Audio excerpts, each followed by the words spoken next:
ඉක්මන් රටේ YouTube channel එකට ඔයා සාදරයෙන් පිළිගන්නවා. ඉතින් මේ වෙද්දි ගොඩක් අය fuel pass එක හදලා තිනවා.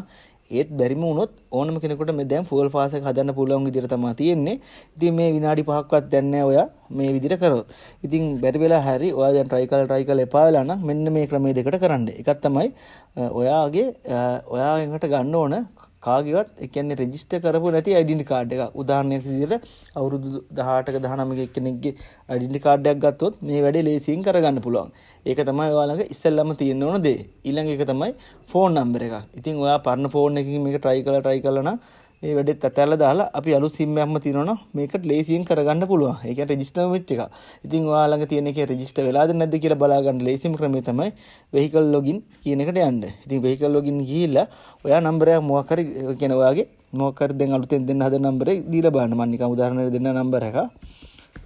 එතකොට ඔයාට මෙන්න මේ වගේ මැසේජ් එකක් ආවොත් බලමු. අපි ලෝඩ් කරා.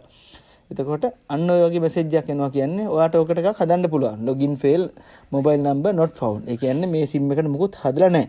ඉතින් ඔයා හදපු එකක් නම් ඔයාට OTP එකක් එනවා. එතකොට ඔයාට ඒකේ දැනට තියෙන එක ඩවුන්ලෝඩ් කරගන්න පුළුවන්. නැත්නම් delete කරලා හරි දාන්න පුළුවන්. ඉතින් login fail කියලා එනවනම් ඒ SIM එක ඔයාට අලුතෙන් එකක් හදාගන්න ගොඩාක් ලේසි නම්බර් එකක්. ඊට පස්සේ ඔයාට තියෙන ස්ටෙප් එක තමයි ඔයා අපෝ මේ register here කියන තැනට යන්න. register here කියන තැනට ගිහිල්ලා ඔයාගේ අර කාගේවත් නැති ඩෙන්ටි කාඩ් එක නම්බරේ තියෙනවනේ. ඒ කියන්නේ අපි පාවිච්චි කරලා නැති එක. එන්න ඒක ඔයා මෙතෙන්ට ඩෙන්ටි කාඩ් නම්බරයක් විදිහට දෙන්න. ඉතින් මොනවා හරි අපි මම නිකන් ටයිප් කරන්නේ.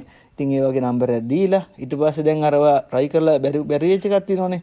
දැන් මේ ඉන්වැලිඩ් කියන්නේ මම නිකන් උදාහරණයක් විදිහට දුන්න එක. නැත්තම් ඔයා හරි එකක් දුන්නා නම් මේක මේ විදිහට එහෙම ඉන්වැලිඩ් කියලා එන්නේ නැහැ. ඉතින් ෆෝන් නම්බර් එකකුත් ඔයාට දෙන්න පුළුවන් මෙතෙන්ට.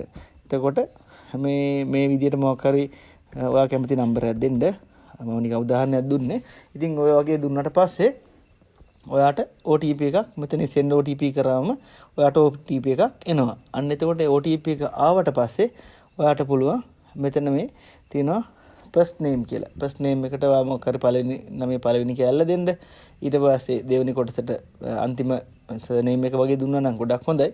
ඊට පස්සේ මේක කියන්නේ surname එක තමයි දෙන්න තියෙන last name එක. ඒක දෙන්න. ඊට පස්සේ ඔයාගේ address එක දෙන්න.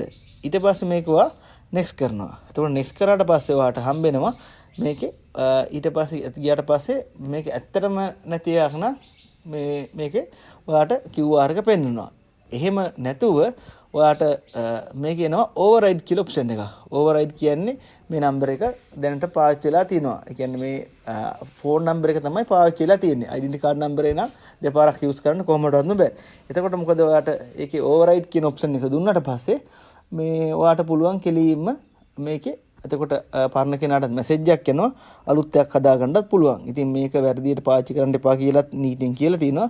හරිම පාසු ස්ටෙප් ටිකක් තමයි දැන් දීලා තියෙන්නේ. ඉතින් මේ override කියන ඔප්ෂන් එක දුන්නාට පස්සේ ඔයාගේ අලුත් නම්බරයට රෙජිස්ටර් වෙලා ඕනම කෙනෙකුට මේක ඩවුන්ලෝඩ් කරගන්න පුළුවන්.